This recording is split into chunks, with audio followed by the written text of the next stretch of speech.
Bakit ba kung sino pang may kasalanan, siya pang matapang, siya pang mayabang? Di po ba? Marami po ang ganyan.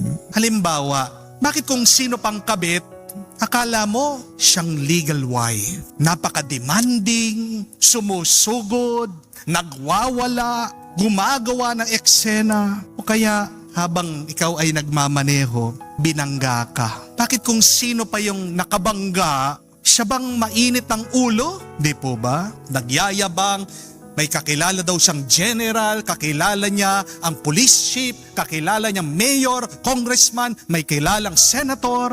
Kasalanan niya eh. Ayaw pang aminin. Nagwawala, nagmumura, sinisigawan ka. Di ba?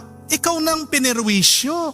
Akala mo, ginusto mo naman yung nangyari sa inyo. O kaya naman, kapag nahuli mo yung asawa mo, may ka-text na iba. Kapag kinonfront mo siya, aba, pansinin mo, siya pang galit. Susumbatan ka.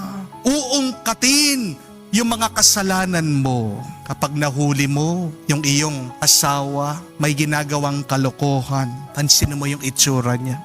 Lumalaki yung butas ng ilong niya. Tumataas agad ang boses, nag-iibang ugali, hindi mo siya makilala. Di po ba? O kaya kapag merong nangutang sa'yo, nakasalubong mo, sinisingil mo, nakiusap, wala pa daw pambayad. Pagka uwi mo, pagkabukas ng cellphone mo, nakita mo, may day na yung nangutang sa'yo. Ano yung sinulat?